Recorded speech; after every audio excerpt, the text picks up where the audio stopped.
He paid for her coffee when her card was declined, not knowing she was the CEO who had been watching him all along. The morning rush buzzed like static in the cafe at the base of Donovan Tower. Baristas called out names over the din. Steam hissed from the espresso machine, and the rich scent of roasted beans lingered in the air like a promise.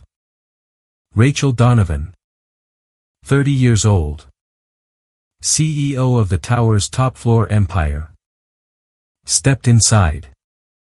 She wore a crisp white blouse, a gray pencil skirt, and an air of urgency in her stride. No one noticed her.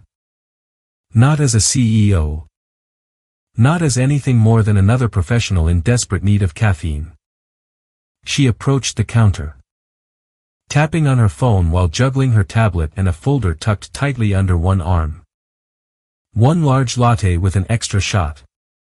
Please, she said, her voice polished but clearly distracted. That'll be $5. 85. The barista replied cheerfully. Rachel held up her corporate card and inserted it. The reader blinked.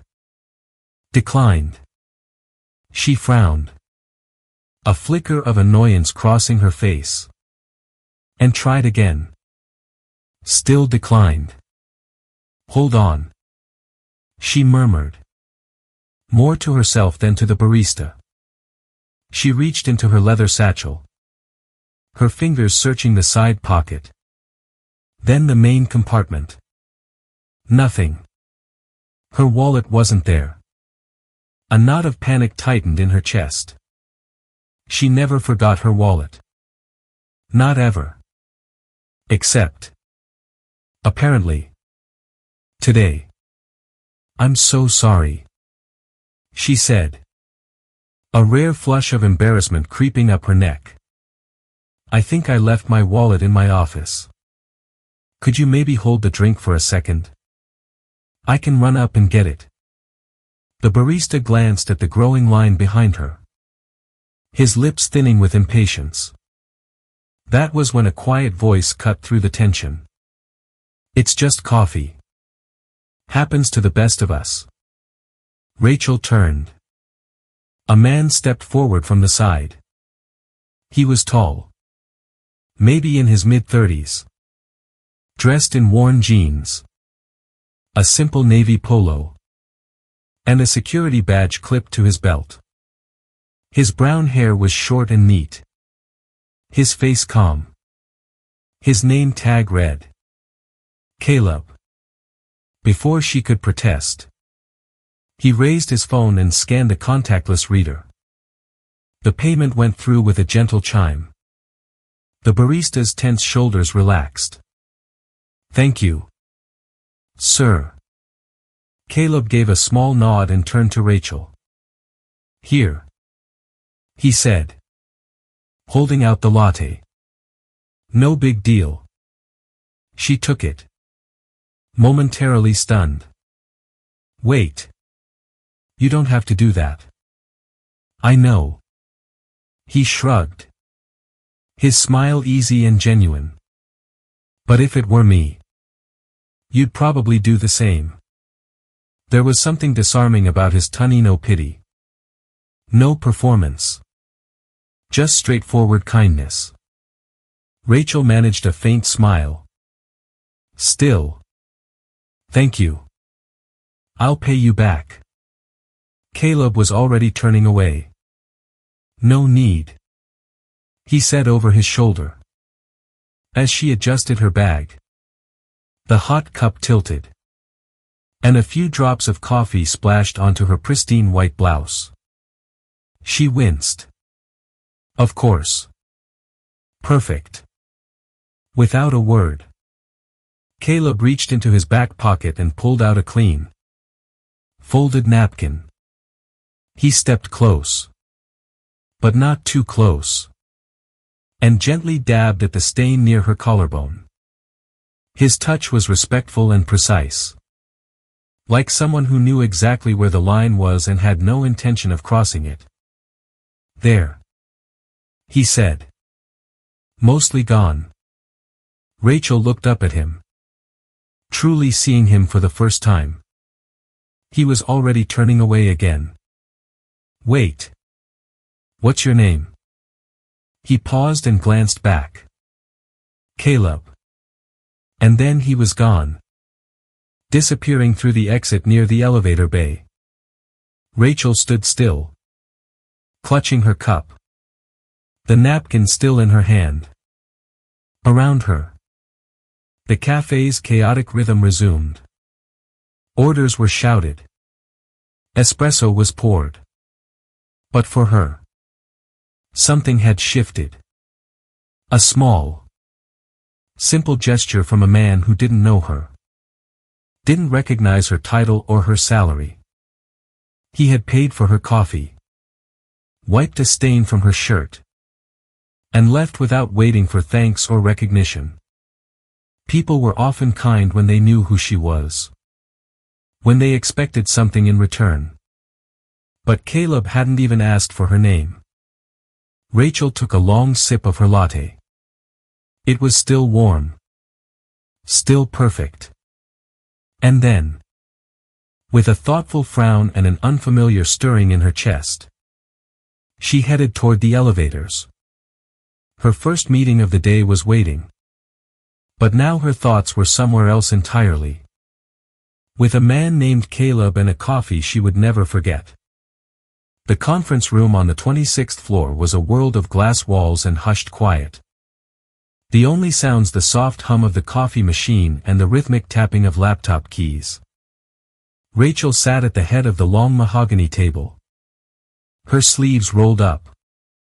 A neat stack of printed resumes in front of her. It was her personal decision to review the shortlist for the new regional tech initiative. Something she'd fought for after years of relying on impersonal department filters.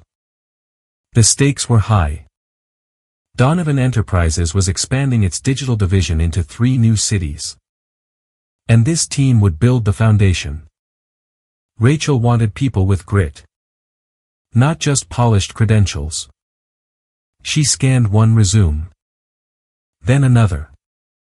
They were solid candidates. Yes. But their uniformity made her restless. Too many perfect career paths. Too many industry buzzwords. She reached for the next folder. And then she froze. The name at the top stopped her cold, Caleb Morgan. Her eyes narrowed. She had just seen that name. Not in the accepted pile. But in the rejection column. She reached into the discard stack and rifled through the pages until she found it. His resume had been marked with a bold red line. Gap in employment. Incomplete explanation. Discard. But now, seeing it again, she read more carefully. Former senior systems engineer. Halbert Technologies. Her heart caught. Halbert was no joke, prestigious and highly selective. She scanned down, 8 years of experience. Several internal promotions. Then, a sharp stop. A 3-year blank space. With no explanation other than a vague, personal leave. Rachel leaned back in her chair. Tapping a pen against her knee. The Caleb she'd met in the cafe, quiet. Steady. Kin didn't seem like a man who couldn't hold a job. He seemed like someone who had chosen stillness over chaos. She stood. Crossed the room. And pulled up the digital application on the company portal. Attached to it was a small note in the additional comments section. It simply read, looking to re-enter the tech world at my own pace. I'm not looking for pity. Just purpose. Rachel's throat tightened. Her fingers hesitated over the keyboard. Then began typing quickly. Searching through internal records. LinkedIn. Public data. And there it was. An article from 4 years ago. Buried deep in the local news archives. Tech exec loses family in tragic freeway crash. Leaves company weeks later. She didn't need to read the full piece. The photo told enough, a younger, but recognizable Caleb, standing at a memorial site with a single white rose in his hand. Rachel sank back into her chair. Her breath shallow. She was not a person easily shaken. But the quiet dignity of his silent resume moved her. She looked back at the printed page. It felt like holding the tip of an iceberg. And someone in HR had looked at that blank space and seen a flaw. She saw a fight for survival. Rachel picked up her pen and drew a firm line through the red rejection mark. Then, next to his name, she wrote in bold black ink, priority review. Direct interview with CEO. When her assistant, Emily, returned with more coffee, Rachel didn't look up. Emily, she said evenly, I want you to pull the full HR notes on this candidate, Caleb Morgan, and set up a one-on-one meeting. No panel. Just him and me. Emily blinked. Confused. But he's one of the rejected applicants. Not anymore, Rachel said, her eyes still fixed on the page. 2 hours later. Back in her office. Rachel closed the door and stared out the floor-to-ceiling windows at the city below. The sun was breaking through the morning haze. And the people on the street looked like tiny figures rushing toward unknown goals. She thought of Caleb's words again. Soft and simple. If it were me, you'd probably do the same. But would she have? Had she? How many people had she overlooked because they didn't fit neatly into the boxes she'd created?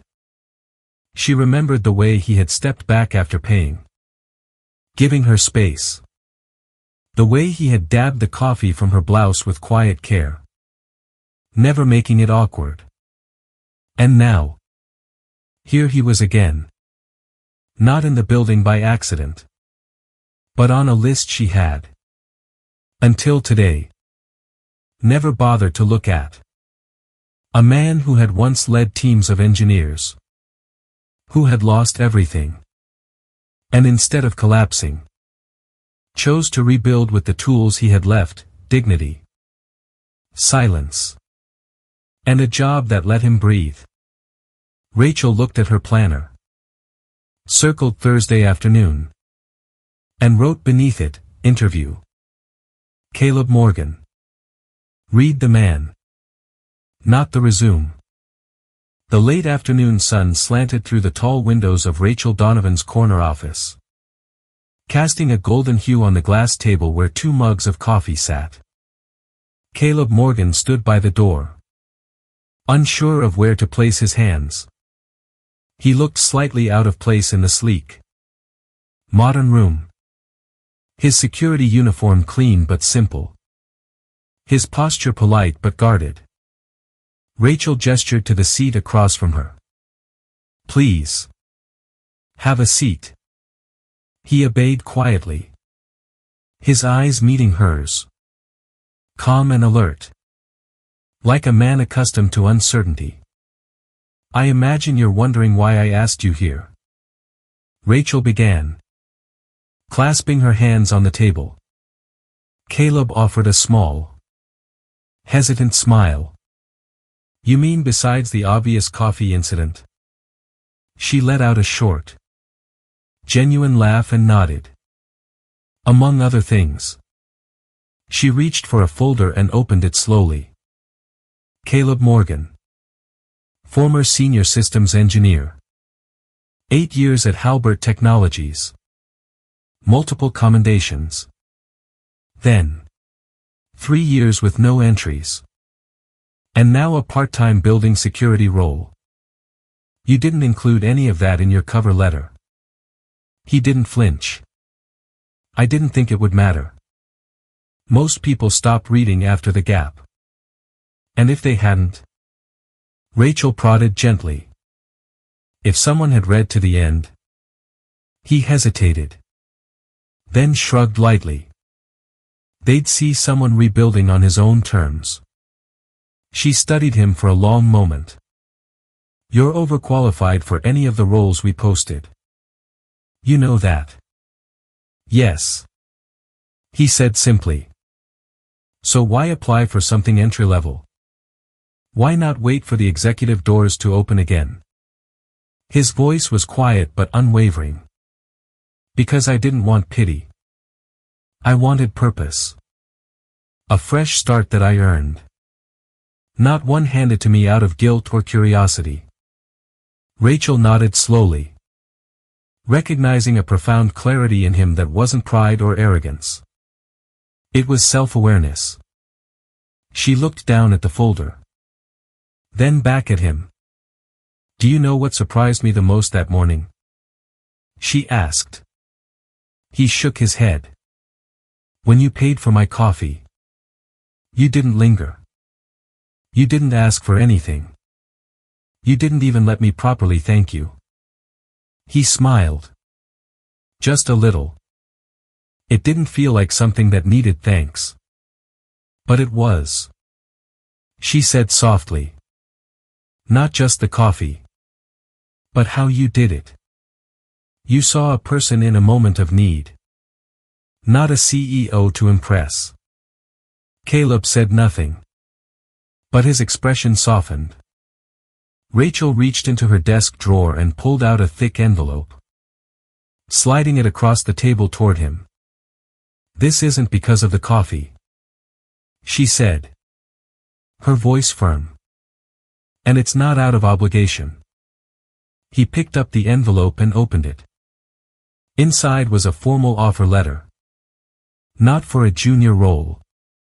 But for lead systems consultant on the new digital infrastructure project, one of the company's most ambitious undertakings in years. I read your file. Rachel continued. Her voice low. But more importantly, I listened. And I saw what most people didn't. Caleb looked at her. His eyes steady. But there was a fragility in them now. Like the weight of being truly seen after a long time in shadow. I'm not doing this because I owe you. She said. I'm doing this because I need someone like you on my team. A long silence passed between them. Finally. Caleb nodded once and placed the envelope back on the table. I'll accept. He said. On one condition. Rachel raised an eyebrow. And what's that? He smiled. A genuine, warm smile that reached his eyes. You let me buy the next coffee. She laughed. A sound that felt light and free. Deal. The clock on the wall ticked past 9:45 p.m. Most of Donovan Tower had gone dark. The city lights outside casting long reflections against the high-rise windows. But on the 22nd floor, two lights still burned, one in Rachel's office. And the other at a far corner desk where Caleb worked. His screen aglow with cascading lines of code. Rachel had been staring at the same financial report for 20 minutes. A dull throb starting at her temples. Her blazer was hung over the back of her chair. Her heels kicked off beneath her desk. It had been a brutal day, an unexpected budget cut. A tense call with investors. And a series of back-to-back meetings that left no room to breathe. She barely noticed Caleb leave his desk until she heard a quiet knock on her glass door. Looking up, she saw no one. But on the edge of her desk sat a white ceramic mug. Steam curling gently from the surface. Chamomile tea. Her favorite. Next to it was a small, folded note written in firm, unhurried handwriting. You look tired. The world can wait. She stared at it for a long moment. A knot tightening in her chest. No one had said anything like that to her in years. Everyone just assumed she could handle anything because she always had. Because when you were the boss, kindness was often traded for expectation. Rachel leaned back, cradling the warm mug. She looked toward the far end of the floor. But Caleb's light was now off. He had left without a word. She should have expected that. The next morning brought a storm of corporate chaos. A leaked internal memo had sparked confusion and panic among the regional teams. In the emergency meeting that followed, Rachel found herself in the center of a firing squad. How could this happen on your watch? Is leadership even aligned on this? The questions came fast and pointed. Rachel sat at the head of the table. Spine straight. Jaw tight. Absorbing each word. Then Caleb spoke. With all due respect, he said, his voice calm but cutting through the noise. If we are going to question leadership, let's be accurate. Rachel wasn't the leak. And she sure as hell wasn't the one who failed to flag the outdated communications protocol that allowed this to spread. That was my team's oversight. And I own that. Silence. But while you're all pointing fingers, Caleb continued. She's been in this office until midnight every night this week cleaning up the mess. So unless anyone here has logged more hours than she has, I suggest we direct our energy to fixing the problem, not assigning blame. The meeting continued. The tone shifted from hostile to focused. When it ended, Rachel lingered behind. Caleb stood by the door, waiting. When she finally looked up, her expression was less guarded, warmer. Why did you do that? She asked quietly. Because you were alone, he said simply. And I know what that feels like. For the first time, Rachel didn't have a sharp, strategic reply. She just looked at him. Really looked at him. And realized that somehow, in the whirlwind of corporate warfare, he had found a way to reach her. Not through power or strategy, but through stillness. Through seeing. The grand ballroom for the Donovan Corp 10-year anniversary gala glowed under crystal chandeliers. Toasts were made. A string quartet played softly. And the atmosphere was one of polished celebration. Rachel, in a floor-length midnight blue gown, moved through the crowd. A perfect hostess. Yet, she felt a strange mix of pride and exhaustion. Caleb, in a classic, understated tuxedo, had been there early, quietly helping with last-minute details. He noticed her shiver once by the drafty balcony doors and, without a word, draped a soft cashmere wrap over her shoulders. His fingers brushed hers for a fleeting second, and a spark ignited in the space between them. Later, as fireworks were scheduled to begin, Rachel slipped out onto the terrace for a breath of fresh air. Caleb followed a few steps behind. The sky exploded with color, first red, then electric blue, then a cascade of shimmering gold. Each burst lit their faces.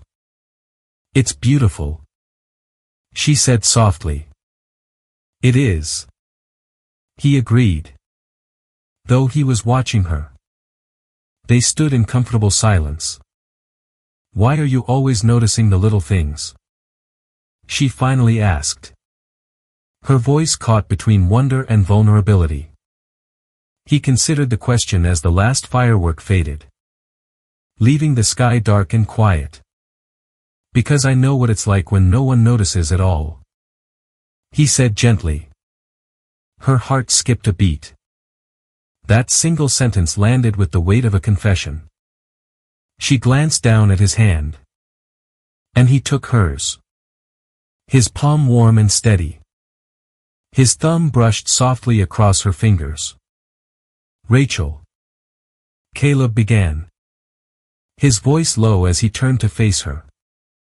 I can't promise it will always be this perfect. But I can promise I'll always keep noticing. She leaned in. The wrap falling slightly from her shoulder. Their eyes met. And in that moment, no words were needed. He stepped closer, gently tilting her chin up. And the gap between them finally disappeared. 1 year later, the auditorium was filled with applause as Rachel stepped onto the stage. A large screen behind her displayed the logo for the program she had championed, The Second Door, Hiring Without Bias. It had grown from a pilot program into a national conversation. A new standard for corporate empathy. I stand here today. She began. Her voice calm and strong. Not just as a CEO, but as someone who realized that sometimes the most valuable resumes are the ones we almost miss. This initiative isn't about charity. It's about recognizing value in quiet places. And in quiet people. Her eyes found Caleb standing near the exit at the back of the room. Away from the spotlight. Just as he preferred. He caught her gaze and gave her a small, proud nod. Later, as the crowd dispersed, she found him waiting by the lobby's wide glass windows. The city lights twinkled outside. You always stand in the back, she said. A smile playing on her lips. It's the best view, he replied softly. His eyes fixed on her. She stepped closer and gently took his hand. I don't love you because you paid for my coffee when my card was declined, she said. Her voice a near whisper. I love you because you're kind when no one is watching. His fingers curled around hers instinctively. A silent answer that said everything. They ended the night back at the same cafe where it all began. The air was cool. The sidewalk damp from an earlier rain, reflecting the golden glow from the windows. They ordered 2 coffees. Rachel pulled out her card and held it up with a smirk. What if it gets declined again? Caleb leaned forward. His voice low and his eyes twinkling. Then I'll just have to pay for it again, he said. Some habits are hard to break. The machine beeped. Approved. They both laughed. A shared, easy sound. She grew quiet. Her hand resting over his on the small table. What if you hadn't been in line that day? She asked. What if you had just looked away? Caleb squeezed her hand. Then I would have found you somewhere else. Kindness doesn't need perfect timing.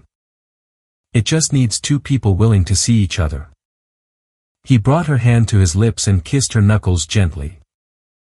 And I was never going to stop looking until I found you. Outside, the city buzzed on. A universe of strangers rushing past one another. But inside, in the warm glow of the little cafe, 2 people sat together. Their beginning brewed and served. It was a love story that tasted of coffee and courage. Of second chances. And the profound truth that the greatest changes in our lives often begin with the quietest acts of kindness. They had found in each other not just a partner, but a home. And their future, they knew, was just getting started.